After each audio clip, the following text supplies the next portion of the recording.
Welcome to Equipping Leaders, a podcast where I share tools and perspectives to equip leaders in self-development and team connection. I am your host, Natasha, and I am excited to share today's episode with you.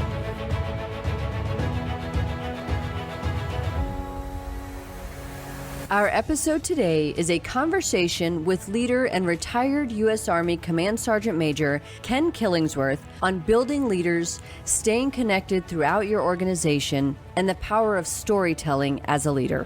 Thank you so much for joining me today, Ken. I'm very excited for our conversation. Could I have you introduce yourself and tell us your style of leadership? Absolutely. Well, first of all, Natasha, it is a pleasure to be here. So thank you for the invite. I'm Ken Killingsworth. I'm a career soldier of 31 years. I have had the distinct privilege of leading soldiers for 25 of that in numerous infantry formations. I recently closed out my career at the United States Military Academy as the Corps of Cadets Command Sergeant Major just a few short months ago. I'm not certain I have a style of leadership. I think I've had to use a lot of different styles throughout my tenure in the service. I think that it really depends on the team, the experience of the team. I think it depends on the environment. I also think it depends on the conditions. But if you really made me try to frame it, I think I probably am a blend of transformational and servant leadership. And if you made me pick just one, it probably wouldn't be solely mine, but I would choose servant leadership, I think, as the side that I probably lean a little bit more to. So if we were to say, when you think blend, I'm probably about 60-40 servant and being the primary, and then transformational being the other side. I hear more and more leaders being really comfortable with saying servant leadership. When it came out and Robert Goldleaf was putting that out into the world, people were into it, but not everybody was willing to embrace it, I think, as much as they are now, which I think is just such an amazing way that the workplace and that leadership has transformed over the past 20 or 30 years.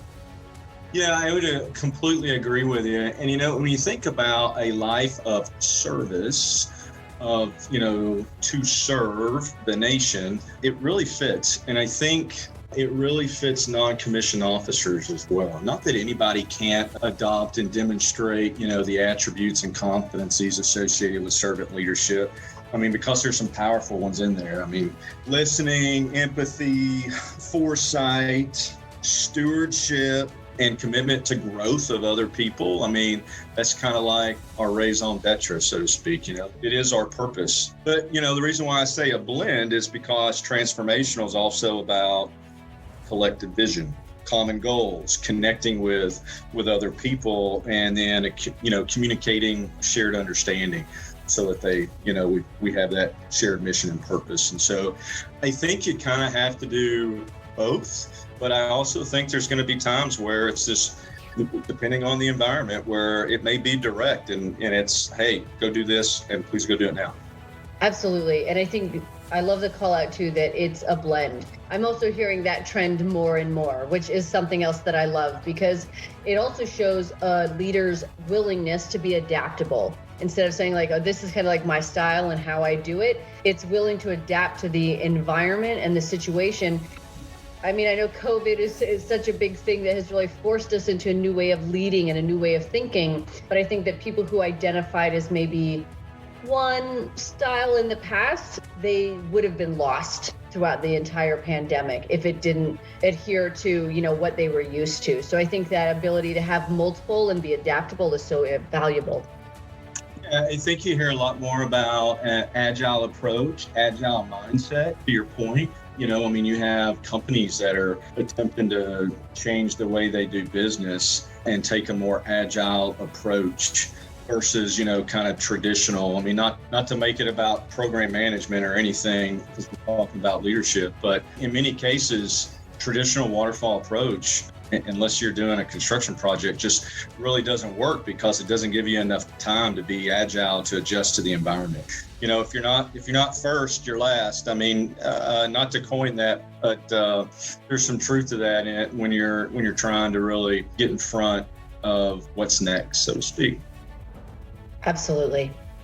So you said that in the military you've been in for 31 years. Amazing. Thank you for your service. For 25 of those you'd been leading, but I know that also oftentimes people in the military are promoted based on potential.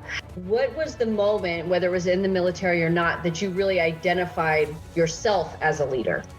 Yeah, that's a great question. And so I think the number one thing you have to do to be a good leader first is to be a good follower. And so that's the reason why I made that comment, because I think for the first 6 years in the military, I did a lot of following. Now, there were probably moments where I was doing some leading, but I didn't necessarily identify as a leader, to your point.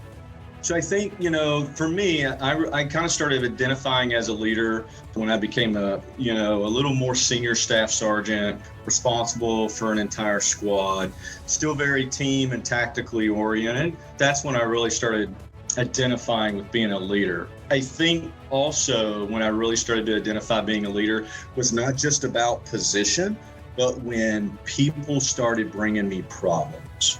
They wanted my help to help find solutions, or they wanted my input or my insight. They found value in getting my thoughts on something. And so at that point, I started to really identify as being a leader. I love that, because I always love to talk about the concept of followership. And also in Liz Wiseman's latest book, Impact Players, she talked about people's ability to be so impactful sometimes is their ability to step into leadership and then step back from it. It's not like grabbing it and then trying to hold on to it. It's acknowledging that sometimes I'm the person in charge and sometimes I'm the follower. And I like that you kind of touched on that a little bit, where you were like, you knew you were in leadership roles sometimes, but that wasn't like, that's it, I'm the one. I mean, everyone works for someone. Everyone works for someone. And so there is an important piece of followership. Now, when we're developing that commitment to the growth of others, we're not making a bunch of followers. We're trying to develop leaders, but the understanding of how to enable leaders from following guidance or attempting to solve problems or meet goals and objectives, I think is critical at every level. Everyone works for someone. So true. With that piece of leader development, you've been in a lot of really unique positions where the people that you're training or developing could very easily be your leader in the future, which just by nature of being in the Army is very common. So how did that impact how you approach developing leaders? The audio cut out a little bit at this point in the interview. So during this time, we were talking about Ken's time serving at the United States Military Academy, also known as West Point. Yeah, so it's a great question, Natasha. One of the most rewarding assignments that I had in 31 years was serving at the United States. And so I share that with you to say the entire mission is to develop leaders of character, to commission officers in the United States Army. And so that piece of development there, from my perspective, it was more of an investment, I think, than in any other job, only because I thought it was critically important to their development to be able to provide them perspective of the follower. Because I was a private in a platoon that they were going to lead. And so I had this perspective of the platoon leader from a private's perspective. And then, of course, from a sergeant's perspective, and then the platoon sergeant's perspective. And so I think when you talk about developing officer over time, I think that perspective is invaluable, and trying to weave that into the curriculum that is extremely intense at the military academy, I think is essential for their development. Absolutely. And I know that also, of course, in the military, there are a lot of situations that are literally life or death. And so how do you instill that gravity of decision making and knowledge in people? They get it. We talk about unlimited liability. They understand that when they sign up and take that oath, and they take a few different oaths during that 47-month process to becoming an officer. But unlimited liability is when you take that oath, that you are in part, surrendering certain rights by the very nature of military service. And so when you talk about, and a part of that is increased risk of being harmed or death. And so I think it's very forefront in their mind. Some things that, there's one event that I think is a tremendous event that we do at the United States Military Academy, and it's called Inspiration to Serve. It's an event that we do with third class cadets, and but every cadet rotates through it, and it's when they come to the cemetery on West Point, and they hear from family members of former graduates who has made the ultimate sacrifice. There's video put together of those fallen heroes that were graduates of the United States Military Academy, them being a cadet themselves or being a leader in the Army after they commissioned. And it's also woven into the curriculum during the academic year as well. And so they have a good grasp on the uncertainty of service in the profession of arms. That's awesome, because I think that with those types of just big challenges that leaders have, and leaders in the military just have such a unique big challenge sometimes. And with that though, to be able to pull in the real people, because I think it's when you can see someone's mother, someone's brother, someone like that, and really get that, like, I'm looking at your face. And sometimes it's like there's this conceptual thing, like we all know we have families, but to see people that are the family members, I think is really impactful. Well, I mean, now not only are you invested into the profession of arms, but now you've got this personal relationship because you've heard it straight from a family member, or you're closer to the person that's no longer here. Because, while we absolutely train and operate as teams, the Army is also a big family. And there's that family culture and aspect that really brings you close together, associated with a commitment to serve.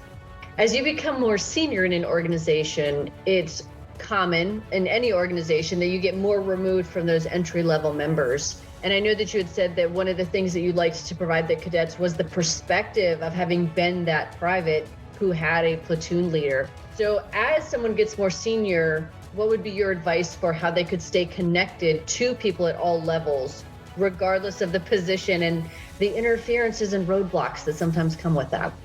In the Army, we call it battlefield circulation.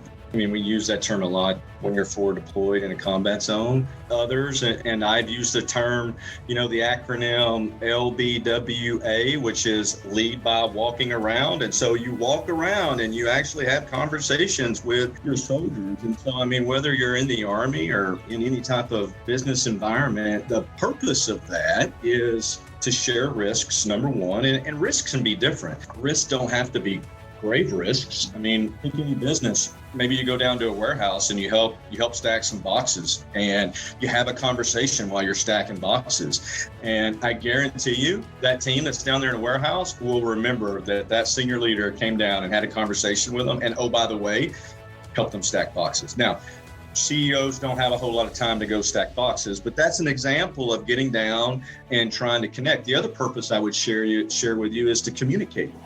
A lot of times friction at that level is, I think, is associated with the ability to understand decisions that are made well above another person's level of responsibility.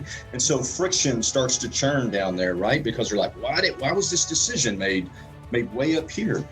And so the leader goes down, all of a sudden now the leader is connecting the C-suite, if you will, to entry-level seats, right? All the way through the entire organization. And if you can do that, then you're on the right road to earning trust, which is key and essential.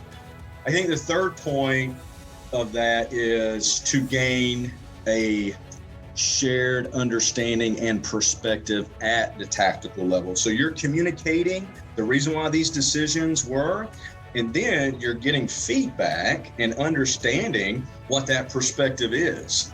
I think it'll really help you understand culture when you can do that. And you can better understand that policy if it's really enabling the people inside your organization or if it's hindering them. So when you talk about lead by walking around or connecting with the people, I believe those are your three main purposes. I love that. And I also appreciate that. I know sometimes people they're nervous. They're like, just that old joke that's like, oh, here comes the boss, pretend like you're working. And then there's like this kind of different front that they maybe put up for the leader. But I have seen really good leaders, and I think there's really good historic examples too of leaders who can kind of cut through all that BS with that authenticity and with that genuine care. And regardless of how busy someone is, Dwight Eisenhower, my favorite military leader to talk about, but right before D-Day, he took the time to go and talk to the individuals who were going to be going to Normandy. And before he got there, of course, they were prepped. They were like, he's the Supreme Allied Commander, do this, do that. And when he got there, he was just like, just tell me your name and where you're from and about your family. And he just he broke through that and really just kind of brought up that we're all people, like, let's just share together. And then he could really take in some more of that information of not only the gravity, he understood the gravity, but just putting that human face on it too, but creating that space for them to say more authentic things back to him. Yeah, I mean, what you're describing, he basically disarmed them so he could really learn what was going, to really understand and really figure out what was going through their minds, if they understood the mission, if the things were connected. Maybe if things needed to change. And so that was his way to disarm them. It may not be the best approach or the right approach, but that's why I talk about sharing risks. I mean, if you all of a sudden roll up your sleeves and you're working right along, whatever it is, or you just sit down and have a conversation in that person's area versus pulling them into your office, if you go meet them where they work, that is a great method to disarm them so you can truly get through, to your point, all the BS and have a genuine conversation. And this is not me blowing smoke or anything. Myself and the person who was previously in my position at West Point, we still talk about this to this day, where when you had first arrived at West Point, you came to our office, you talked to us, and neither one of us had actually ever experienced that live before. I know that sounds silly, but we hadn't actually had someone, we were summoned. People did not come and necessarily talk to us where we were. So I know that was impactful for both him and I, not only for what remained of our military careers, but even to this day. Well, thank you, Natasha. That means a ton to me coming from you. I hold you in very, very, very high regard. So thanks for sharing that. I will ensure that I keep doing it. How's that? I love it. With leadership, I know a lot of times people talk about how storytelling is such an important part of it. So from your perspective, why is that storytelling piece such an important part of leadership and such a good leadership skill? I think storytelling is really, really important because I think that's the difference between theory and application. I think it connects, at the United States Military Academy, I think it connects curriculum to the reality. Because at the end of the day, you're trying to connect what they are learning to be able to apply it when it matters. Some people say knowledge is power. I absolutely think it is, right? But being able to apply knowledge is the ultimate power. And so that's what you're really trying to do by storytelling. And so something that we started doing at the United States Military Academy was, and the instructor who's teaching the curriculum can absolutely tell a story. But what we started doing is we started putting non-commissioned officers in those classrooms as an assistant instructor so that they can tell a story that ties to curriculum from a follower perspective or from a leader's perspective at a small team to better inform, not define, but inform where a new lieutenant or newly commissioned officer probably should be operating. I think that not only do I completely agree with the knowledge is power, sure, but if I have just this fat brain full of a bunch of stuff and I'm not using it, or a moment comes and I don't leverage what I know, it's just like, oh, I read a book about courage and now I'm courageous. And it's absolutely not a thing. So I appreciated that call out. But also, when you can provide those stories from multiple perspectives, especially for leaders, I think that is hugely valuable, because it also shows the relationship between, in the military, especially between that officer and their enlisted comrades. To your point a minute ago, we were talking about unlimited liability, right? And so let's say that while we absolutely create events so that they can internalize it, there's also a discussion in the classroom about unlimited liability and the increased risk of harm or death associated with being in the profession of arms. How powerful do you think it is when a non-commissioned officer says, hey, I've been the casualty assistance officer for a family who lost their soldier, or I've been the casualty notification officer when I had to knock on the door and deliver that very, very bad news. Or that person was the one that presented a flag to the mother or spouse of a fallen soldier. I mean, that gets extremely personal really, really quick. And so telling that story is paramount to developing others so that they can internalize it. While they may not necessarily understand all the feelings associated with it, they can definitely help connect them to what that must be like. Absolutely. When we can, provide those connections, just the empowerment, because even if it just later makes someone stop for just a second as they're thinking through something, that is enough, right? I mean, hopefully it's more, but that's enough to just make somebody halt and, reconsider or rethink something. As leaders, oftentimes it becomes very much about others, and it should be. That's a large part of leadership, developing others, leading others, doing all these amazing things.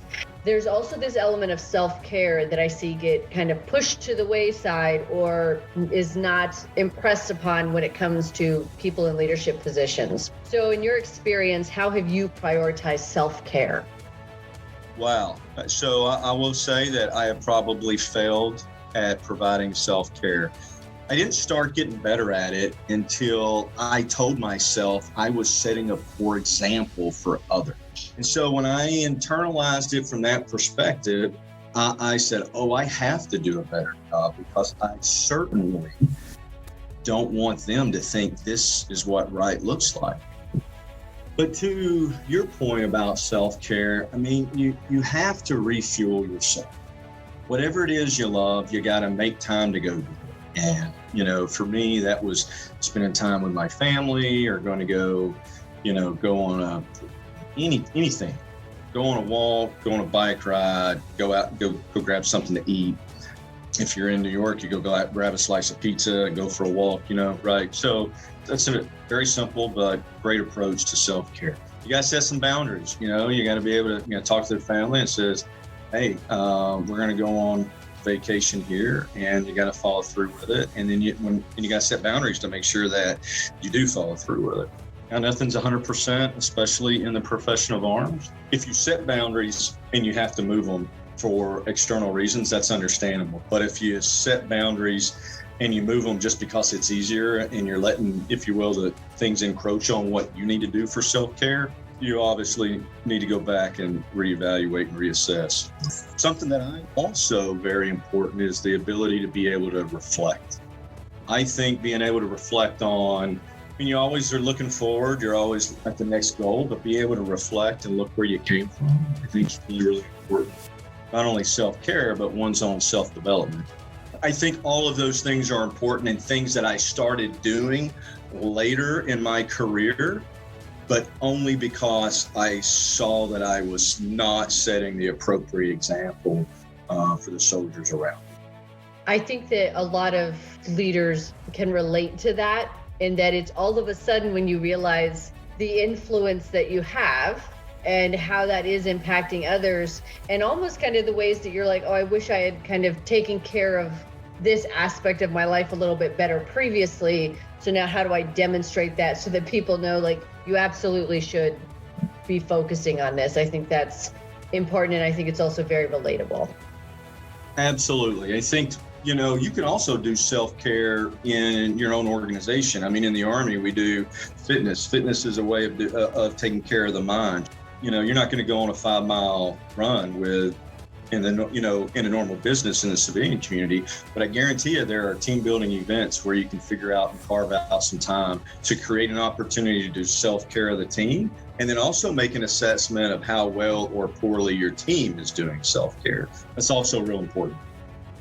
Absolutely. I know in other organizations that I've been in, there have been leaders who, what they'll do is everybody who is on the team also happens to like the same video game. So once a week for an hour, they all get on there and play as a team. Or I've had supervisors who will have just a 45-minute meeting. If you don't come, that's fine, but it's open for the whole team. And you can talk about anything except for work. And so you can people talk about the shows they're watching or, all these other different things, interesting conversations that are nothing to do with work. But it not only helps with the camaraderie of the team, but it's really this demonstration of the leader showing that you can take a step back for a second, even in this virtual world, and we can just relate to each other and, take a beat, get to know each other, but also stop working for a few minutes and let your brain rest. Yeah, absolutely. I mean, if you don't, you're not doing yourself any good, and you're certainly not doing your team any good. When you're not taking care of yourself, most people have a rough time with emotional intelligence, and that it can be so divisive on a team when you're not leveraging EI. Absolutely. One thing too, when I think of self-care is people always joke with me and they're like, I think you never sleep. And I'm like, I actually sleep for about 9 hours a night. I'm a good sleeper. I'm real good at it. But then during the day, I feel better prepared, right? The well-rested mind is a very productive mind. So there's that piece too. And what I've seen is my current organization is doing this well-being challenge where each site you're on, this team and you get these points for different things. And so it's been really interesting to kind of see people's sleeping trends and then people asking each other like, oh, how do you sleep that much? Or how do you, do these different things? So I think it was kind of a cool way for them to also approach this self-care and well-being that pulled us together in a unique way at work. You're spot on. It is truly about individual readiness to be able to accomplish the organization's goals and perform your purpose. And I also really liked the call out earlier that you made to that emotional intelligence, because when we're not well rested and we're not taking care of ourselves, then our own emotions can go unchecked. So then not only are we not being very self-aware, but then we're not managing our emotions very well, right? Somebody will snap off at somebody and you're like, okay, let's take a step back here. But then you are then completely unable to manage the environment in any way because you still are over here unable to keep yourself under control. And I've seen that with even the most emotionally intelligent people, where it's like you start denying yourself self-care, and emotional intelligence, unfortunately, is one of the first things that falls apart. Yeah, that's right. So, I mean, if you're the leader, now you've infused even more stress into a stressful situation because either you're not rested or you didn't get a little physical fitness in, or you're not eating right. I mean, we could keep going. But at the end of the day, you have to take care of yourself so you take care of the team. And it also goes back, like I said, I mean, for me, it went back to setting the example. I was like, oh, I'm setting a poor example. And then I said, I had to start doing a better job of these things. And guess what? When I started doing those things, I became a better leader. And you had said earlier that self-care and also that self-reflection. And I think that your ability to be honest with yourself and not make excuses for yourself and then adapt is something that is really valuable. And I think if more people could take that time to reflect, I'm a big reflector. I journal for like an hour and a half every morning, but just that piece of reflection where it's like, it really does change how you frame things and how you approach the world. I love the fact that you brought up journaling. A lot of people can reflect because they can just think back, but if you write it down, and a lot of people they don't practice journaling, but I would tell you that if you can go back and look at what you were thinking at the time, it really makes it much easier to reflect and then provide context to your own development. And oftentimes when I'm going through something, my first instinct is to write about it, but I will also not censor any of it. And that's also the beauty of journaling, right? Is that this is not a public blog. It is unfiltered thoughts. But then it's really, what was I really mad about? What was I really upset with? What is it that's kind of underlying this that helps me identify my own patterns and do that type of reflection, so that if you see like a journal entry, it's like just this absolute free word association of whatever is going on at the start, but then it kind of like comes to this place of, okay, this is, what I'm going to do moving forward. But I think that's the other beauty of it, is if you can just in that moment just get it all out, then it's also all out of you. It's out of you, and you can just let it be what it is. And when you can see it on paper, sometimes you're like either, well, that was insane. Well, I can do something about this. Now that I can see what it looks like, I can fix this. Spot on. What leadership advice would you offer current leaders in any organization? I talked a little bit about it before. I mean, this isn't newsworthy, but I would absolutely tell you that you have to get to trust.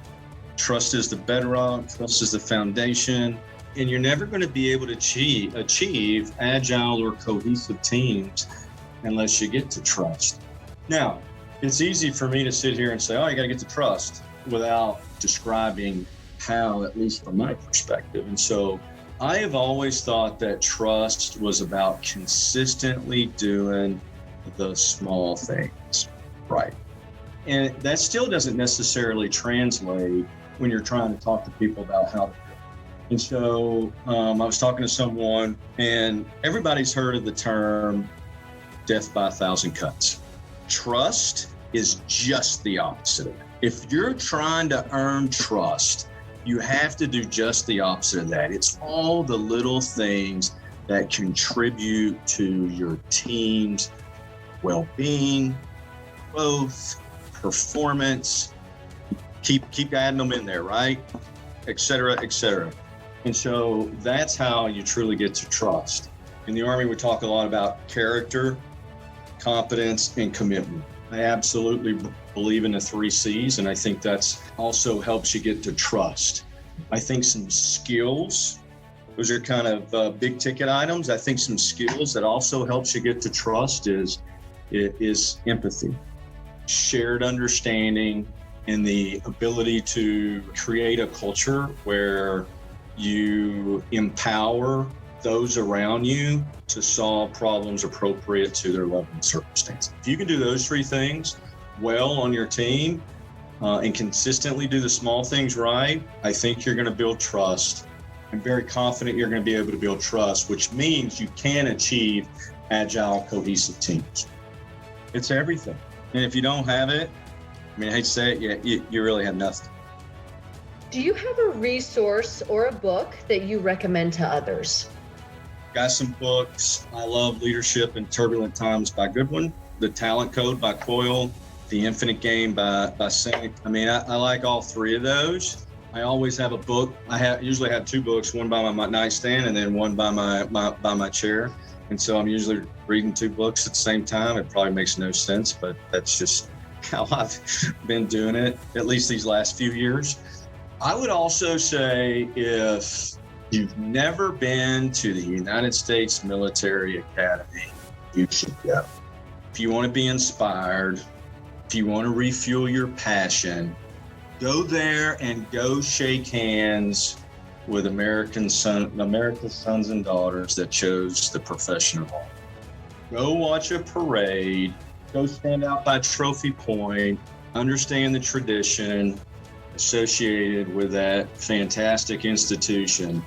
I think it will inspire you to carry it back, to carry some of that back in your kit bag, so to speak, and share it inside of your own organization. It's a tremendous place, and it was a privilege to be able to have the opportunity to serve there as long as I did.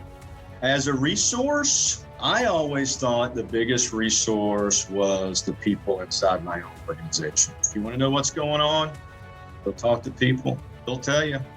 if you're genuine and you can eliminate some of those defensive measures, when the boss comes walking around, that's your best resource. I'm telling you, is just talk. You want to know about your culture? Go talk to people. I'll tell you. This has been phenomenal. Thank you so much. Thanks for having me, Natasha. It was great. Always loved having leadership conversations with you. Thank you for listening to this episode of the Equipping Leaders podcast. For more leadership development content, you can visit my website, natashacheyenne.com, where you will find my leadership journal with dozens of articles, and the Cultivation Cafe, which is always growing and has leadership frameworks, book recommendations, and inclusion and mental health resources. You can also follow me on Instagram at novel_Natasha or at Equipping Leaders Podcast, and on Twitter at Natasha Cheyenne. Join me next week for another episode.